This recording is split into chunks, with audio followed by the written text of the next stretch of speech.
नमस्कार, मैं उमाशंकर सिंह आज आपको अवगत करवाऊंगा भारतीय जनता पार्टी से, यानी 1980 से 2020 तक के भारतीय जनता पार्टी के सफ़र को अपने अंदाज में। हिंदुत्व के लंबरदार और कमल रूपी कीचड़ में खिलने वाला कमल, कुछ यही पहचान है भारतीय जनता पार्टी का।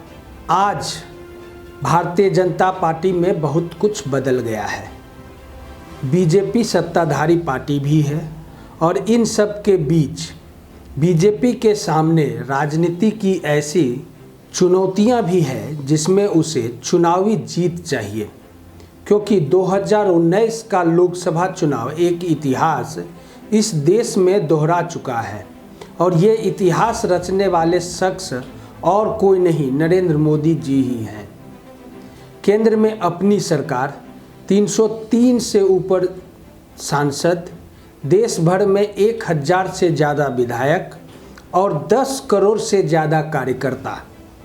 कहने की ज़रूरत नहीं है, भारतीय जनता पार्टी देश ही नहीं दुनिया की सबसे बड़ी पार्टी की बात कर रहा हूँ मैं। 39 से 40 साल पहले बीजेपी की स्थापना हुई थी। तब शायद किसी ने यह सोचा भी नहीं होगा कि पार्टी शोहरत और कामयाबी के इस मुकाम तक पहुंचेगा भी। जनसंघ से बीजेपी तक, अटल युग से मोदी युग तक, 10 सदस्य से 10 करोड़ सदस्य तक, बीजेपी के सफलता की यह एक संघर्ष यात्रा है।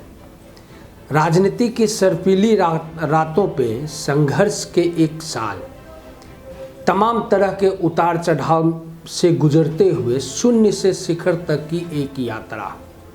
जी, भारतीय जनता पार्टी का 6 अप्रैल 1980 को जनता पार्टी छोड़कर अटल बिहारी वाजपेयी, लाल कृष्ण आडवाणी, मुरली मनोहर जोशी, विजया राजे सिंधिया, सिकंदर बख्श जैसे नेताओं ने भारतीय जनता पार्टी बनाई थी। तब उन्होंने अटल बिहारी वाजपेयी के नेतृत्व में ये सपना देखा था कि गांधीवादी समाज के रास्ते वे सत्ता के शिखर तक पहुंचेंगे। अटल बिहारी वाजपेयी भारतीय जनता पार्टी के पहले अध्यक्ष चुने गए, लेकिन 1984 के चुनाव में 2 सीटों पर ही सिमट कर रह गए। 1984 की हार ने बीजेपी को रास्ता बदलने पर मजबूर कर दिया। आखिर वाजपेयी तक हार गए थे। लाल कृष्ण आडवाणी 1986 से 1991 जब वो अध्यक्ष बनाए गए, थोड़े कट्टर छवि के माने जाने वाले लाल कृष्ण आडवाणी बीजेपी के नए अध्यक्ष बन गए। अब बीजेपी में नेतृत्व आडवाणी का था और नियंत्रण संघ का, इसलिए बीजेपी ने हिंदुत्व का रास्ता इख्तियार किया। इसके बाद ये रास्ता बनता हुआ खुद ब खुद बनता चला गया। अब समय आया मुरली मनोहर जोशी, यानी कि 1991 से 1993 तक का।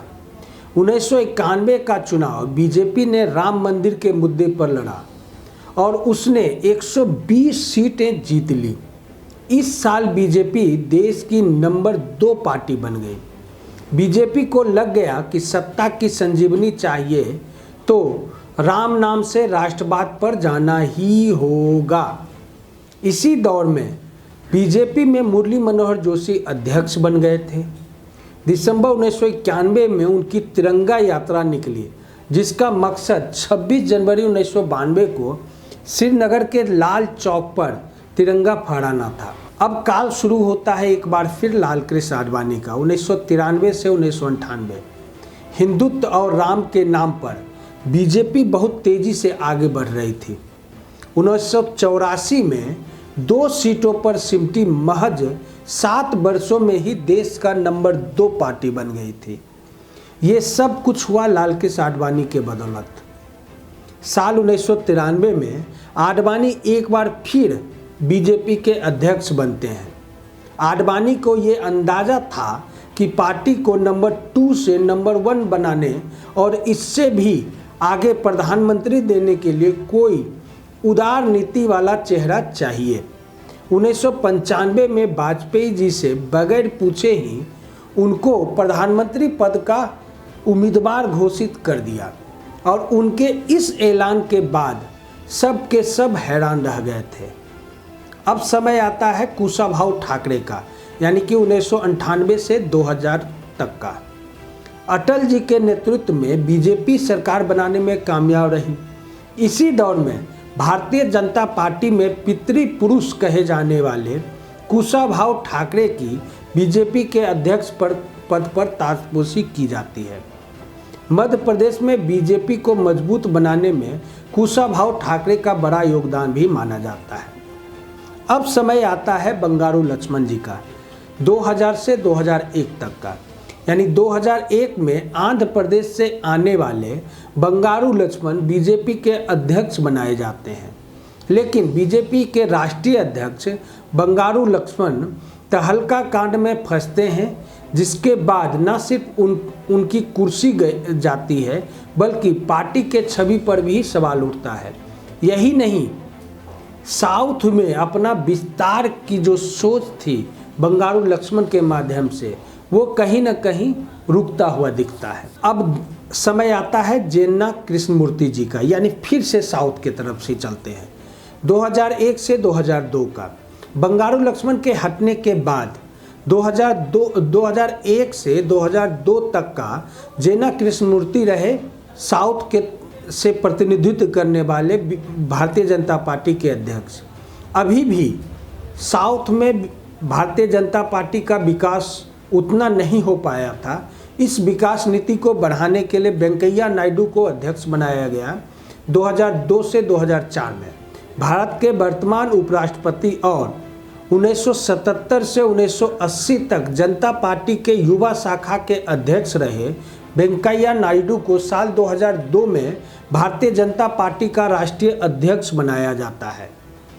उसके बाद पुनः 2004 में लाल कृष्ण आडवाणी युग लौट आता है। यानी 2004 से 2006 तक लाल कृष्ण आडवाणी पुनः भारतीय जनता पार्टी के अध्यक्ष रहे। साल 2004 में इंडिया शाइनिंग की बुरी तरह फैल होने के बाद एक बार फिर से बीजेपी की कमान लाल कृष्ण आडवाणी के हाथों में आ जाती है। लेकिन आडवाणी के नेतृत्व में बीजेपी को 2009 के चुनाव में भी शिकस्त ही मिलती है। इस दौरान बीजेपी ने राजनाथ सिंह से लेकर नितिन गडकरी, अमित शाह और अब जेपी नड्डा को राष्ट्रीय अध्यक्ष तौर पर देखा, पर पार्टी में बड़ा बदलाव मोदी लेकर आए, जिसके नाम और छवि पर बीजेपी पूर्ण बहुमत पाने में कामयाब हो पाई। भारतीय जनता पार्टी के राष्ट्रीय अध्यक्ष पद का चुनाव 20 जनवरी को हुआ और कार्यकारी अध्यक्ष रहे जेपी नड्डा की इस दिन से अगले 3 साल के लिए पूर्णकालीन अध्यक्ष के तौर पर ताजपोशी हुई। जेपी नड्डा को 17 जून 2019 को पार्टी के कार्यकारी अध्यक्ष बनाया था और हिमाचल प्रदेश के बिलासपुर के रहने वाले जेपी नड्डा का जन्म बिहार के पटना में हुआ था। उनके पिता पटना विश्वविद्यालय के कुलपति थे। जयप्रकाश आंदोलन से प्रभावित होकर छात्र राजनीति को और कदम बढ़ाने वाले जेपी नड्डा बाद में अखिल भारतीय विद्यार्थी परिषद के साथ जुड़ गए और साल 1977 में पटना यूनिवर्सिटी के छात्र संघ में चुनाव में वह सचिव चुने गए और फिर 13 साल तक विद्यार्थी परिषद में सक्रिय रहे। साल 1993 में बिलासपुर के विधायक के रूप में पहली बार विधानसभा पहुंचने वाले नड्डा 6 बार बिलासपुर सदर से विधायक चुने गए हैं। जेपी नड्डा 1998 से 2003 तक हिमाचल के स्वास्थ्य मंत्री भी रहे। साल 2012 में उन्हें राज्यसभा के लिए चुना गया और कई संसदीय कमेटियों में जगह दी गई। बीजेपी के अतीत आने, लड़ने और जीतने का रहा है। 2019 में जब बीजेपी ने सरकार बनाई तो कमान अमित शाह के हाथ में ही थी। अब बीजेपी के सामने अपने स्वर्णिम युग को बरकरार रखने की चुनौती है। अध्यक्ष बनने के बाद जेपी नड्डा के सामने भी कई राजनीतिक चैलेंज है। अपने स्वर्णिम काल में चल रही भाजपा को इससे भी आगे लेकर जाने के साथ ही उन राज्यों में भगवा झंडा लहराने का लक्ष्य है, जहां आरएसएस से लेकर भाजपा के प्रयोग भी उतने ही कारगर अभी तक उतने कारगर साबित नहीं हुए हैं। अगला राज्य होगा बंगाल, ऐसा सारे भारतीय जनता पार्टी के मेंबर्स उम्मीद करते हैं। देखते हैं, ये तो समय बताएगा, लेकिन ये तो एक इतिहास था भारतीय जनता पार्टी का सफरनुमा। उमाशंकर सिंह को दीजिए इजाज़त। आप हमारे फेसबुक और यूट्यूब चैनल को यूं ही लाइक और सब्सक्राइब करते रहें। नमस्कार।